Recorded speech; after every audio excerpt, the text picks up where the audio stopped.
अंबेडकर साहब की जयंती के इस पावन मौके पर मंच पर उपस्थित विविध क्षेत्रों के विशिष्ट जन, आप सभी का बहुत बहुत स्वागत है। सामने बैठी मातृशक्ति, बड़े बुजुर्ग, नौजवान साथियों, आज का दिन एक सामान्य महापुरुष का जन्मदिन नहीं है, एक असामान्य व्यक्ति का जन्मदिन है। असामान्य कैसे? आजाद भारत में आजादी से कई वर्ष पहले जब यहाँ आपके हमारे बीच में शिक्षा की कोई व्यवस्था नहीं थी, ऐसे वक्त में एक दलित पिछड़े वर्ग का बहुत सामान्य घर का व्यक्ति यहाँ से निकल करके और दुनिया की बेहतरीन यूनिवर्सिटी से इकोनॉमिक्स जैसे सब्जेक्ट में पीएचडी लेता है। कई कई सब्जेक्ट्स में, लॉ में, इकोनॉमिक्स में, पॉलिटिक्स में, फिलॉसफी में, अलग अलग सब्जेक्ट्स में 19 से ज़्यादा विषयों में जो है वो पोस्ट ग्रेजुएशन की डिग्री लेते हैं। ये अपने आप में ऐसा रिकॉर्ड है जो आज आज़ाद भारत के अंदर भी सारी सुविधा होने के बाद किसी वर्ग का व्यक्ति तोड़ नहीं पाया है। कितनी बड़ी बात है। वो अपनी शिक्षा दीक्षा पूरी करके आए, यहाँ आकर के उन्होंने समाज की स्थिति को देखा और जो दलित समाज की स्थिति थी उसको देख के उनके मन में जो दर्द पैदा हुआ, उस दर्द का इलाज उन्होंने लगातार मूवमेंट चला करके, और जब बाद में वो कॉन्स्टिट्यूशन असेंबली के मेंबर हो गए, संविधान सभा के सदस्य हो गए, तो भारत के संविधान निर्माण की जब उनके पास जिम्मेदारी आई, तब उन्होंने इस दर्द का इलाज के आसपास का तबका जो है वो समाज की मुख्य धारा में भी शामिल हो सका, शिक्षा दीक्षा ले सका, सरकारी नौकरियों में जा सका, धंधे बिजनेस में भी आ सका। और उससे भी बड़ी बात है कि समाज की जाजिम के आखिरी कोने पर बैठने वाला व्यक्ति भी आज बराबरी से, आराम से समाज की मुख्य धारा में, शान के साथ समाज की मुख्य धारा में शामिल हुआ। ये बाबा साहब नहीं होते तो ये चमत्कार नहीं हो पाता। आप देखो किस दुनिया में जो भी धर्म के ठेकेदार रहे, उन लोगों की वजह से ये जाति पाति के भेद की बीमारी हम लोगों के बीच में पैदा हुई। हमारा कोई धर्मशास्त्र, कोई संत महात्मा जो है आपस में भेद की बात नहीं करता, लेकिन हजारों वर्षों तक इस भारत के अंदर भेदभाव का काम चला। उससे भी बड़ी बात देखो आप, इस देश की गुलामी का कोई कारण रहा, इस देश की गुलामी के अंदर कोई एकदम पिन पॉइंट, कोई एकमात्र कारण मुख्य कोई गिनाया जाए तो ये जाति पाति का भेद ही था, जिसने आधे समाज को शेष भारत से काट दिया। तो जब विदेशी हमलावरों के हमले हुए तो बहुत थोड़े से लोग लड़ते रहे और शेष समाज कटा फटा रहा। डॉक्टर अंबेडकर ने इस बीमारी को पहचान लिया और उन्होंने इस बीमारी का इलाज किया। आज फिर हमारे सामने चुनौती है। आज कई तरह की ताकतें हैं।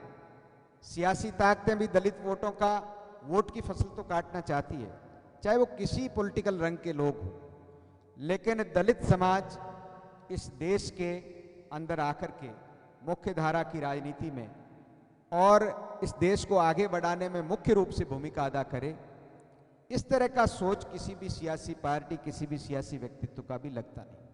तो कई बार लगता है कि क्या दलित केवल एक वोट की फसल हो गया, जिसके कारण हर व्यक्ति उनको सहलाना तो चाहता है लेकिन उनके दर्द की दवा कोई नहीं करना चाहता। इस बात पर विशेष रूप से दलित नौजवान को सोचने की जरूरत है। और दो बात है, एक तो डॉक्टर अंबेडकर साहब ने उस जमाने में कहा कि शिक्षा शेरनी का दूध है, वो पिएगा वो दहाड़ेगा। तो जो शिक्षा है, अंबेडकर साहब उस जमाने में विदेश पढ़ के बिना सुविधा के इतनी डिग्री ला सकते हैं, देश का संविधान बना सकते हैं। तो आप भी जो है अंबेडकर साहब को यदि हम वास्तव में आदर्श मानते हैं तो शिक्षा का वो स्तर बढ़ा लें। दूसरी बात, आजकल एक बड़ी बीमारी आ गई जो मुझे जहां भी 5 आदमी भी मिलते हैं तो मैं इस पर जरूर बोलता हूं। ये जो मोबाइल के थ्रू सोशल मीडिया आया, ये नौजवान का बहुत सारा टाइम वेस्ट करता है।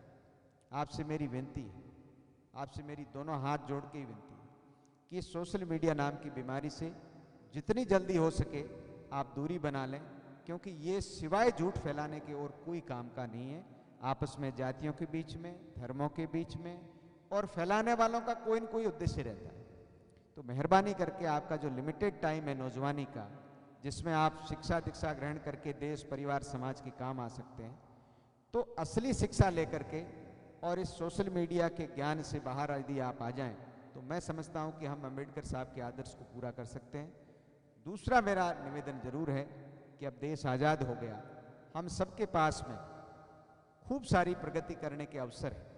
इन अवसरों को हम पहचानें और दलित, पिछड़ा, स्वर्ण के ब्लॉकेज से बाहर आकर के, उन खांचों से बाहर आकर के और समाज के भीतर कैसे हम एकता, असली एकता स्थापित कर सकते हैं, इस पर काम करने की हम सभी को जरूरत है। विशेष करके जो नई पीढ़ी है, पढ़ने वाली पीढ़ी है, उनको इस बात की बहुत जरूरत है कि दलित को जो है केवल एक ब्लॉक में डालने का जो लोग काम कर रहे हैं, उन लोगों के षड्यंत्र को हम पहचान करके और सब समाजों से मेल जोल करके, देखो सियासती लोगों के अपने उद्देश्य होते हैं। सियासती लोगों की, मान लो मैं भी सियासत करता हूँ, तो मुझे जो सुटेबल होगी ऐसी बात करूंगा कि मैं ही एकमात्र दलितों का हितैषी हूँ और सामने वाला जो है उससे बड़ा कोई दलितों का दुश्मन नहीं। लेकिन ये सब बात सियासी होती है, उसमें असलियत के अंश, सत्य के अंश नहीं होते हैं। हमें सच्चाई पर खुले मन से दलित का वास्तव में कल्याण कैसे हो सकता है, इस बात पर विचार करना है। आपने मुझे यहाँ बुलाया, विशेष करके मैं वकील साहब और पूरी आयोजन समिति का, इन्होंने इतना शानदार जो है बौद्ध पार्क का विकास किया। विशेष करके मैं एक आखिरी बात कह के समाप्त करूंगा कि डॉक्टर अंबेडकर ने जो भगवान बुद्ध का रास्ता अपनाया, वो रास्ता ही असली धर्म का रास्ता है। भगवान बुद्ध का जो रास्ता था वही कबीर का रास्ता है, वही गीता में कृष्ण का रास्ता है, वही मीरा का रास्ता है, वही संत रैदास का रास्ता है। रास्ता क्या है? बहुत सिंपल है। हर हृदय में भगवान है, हर जीव मात्र में भगवान है, कोई छोटा बड़ा नहीं है और भगवान कहीं बाहर नहीं है, वो अपने भीतर है। ये वाणी गायक बैठे हैं सामने, ये बहुत से भजन गाते हैं कि भगवान के लिए बाहर भटकने की जरूरत नहीं है, राम तो तेरे घट के भीतर है। तो जो घट के भीतर हमारा राम है, उसकी खोज भगवान बुद्ध ने की थी। आप देखो बुद्ध का जो विचार था वो अम्बेडकर साहब ने क्यों अपनाया। बुद्ध के जीवन में एक कथा आती है कि अंगुलीमाल नाम का एक व्यक्ति था, इतना बड़ा अत्याचारी था कि 1000 माथों की तो उसने जो है अपने माथे में माला ही बना रखी थी, जहां भी जाता हत्याएं करता था। भगवान बुद्ध ने अपने उस भिक्षु संघ में उसको शामिल किया और वो भिक्षु हो गया, उसके जीवन में परिवर्तन आया। वो इतना खूंखार था कि उसका चेहरा देख करके ही लोग जो है डर जाते थे, आधे तो उसके चेहरे के क्रूरता से ही मर जाते थे। तो उस क्षेत्र का राजा आया भगवान बुद्ध का दर्शन करने के लिए और भगवान बुद्ध को पूछा कि हमने सुना है अंगुलीमाल आपका शिष्य हो गया है, वो कहाँ है, मैं देखना चाहता हूँ। तो भगवान बुद्ध ने कहा कि ये जो भिक्षुओं की टोली है इसमें बैठा है। तो उन्होंने इधर उधर देखा, वो तो ढूंढ रहे थे उस क्रूर चेहरे को, लेकिन वहां कोई क्रूर चेहरा नहीं था। तो एक सौम्य सा भिक्षु बैठा था। तो पूछा, भगवान बुद्ध ने कहा कि ये है अंगुलीमाल, यानी वो व्यक्ति जिसने पूरी दुनिया के अंदर अपनी गुंडागर्दी से उथल पुथल मचा दी। भगवान बुद्ध के चरणों में आने के बाद उस व्यक्ति में आमूल चूर परिवर्तन आ गया। तो डॉक्टर अंबेडकर साहब इस विधि को जानते थे, उनको पता था कि दलित समाज यदि भगवान बुद्ध की शिक्षा को ग्रहण कर लेगा तो इनके जीवन में भी जो बुराइयां हैं वो हट करके और उंगलीमाल की तरह से रात दिन का परिवर्तन आ जाएगा। तो उन्होंने आंतरिक परिवर्तन के लिए तो भगवान बुद्ध का रास्ता अपनाया और बाह्य परिवर्तन के लिए शिक्षा और संविधान के माध्यम से हमारे को जो ज्योति दी है, आज उस ज्योति को फिर जलाने की जरूरत है। मैं कुछ लंबा बोल गया हूं तो मुझे माफ़ करना, किसी और कार्यक्रम में भी जाना है। इसके लिए आपने इतने आदर और प्रेम से सुना, इसके लिए मैं आपका हृदय से आभारी हूं। पूरी आयोजन समिति का मैं बहुत आभारी हूं, वकील साहब का और भोजाराम जी, सारी आयोजन समिति का बहुत बहुत धन्यवाद, बहुत बहुत शुक्रिया।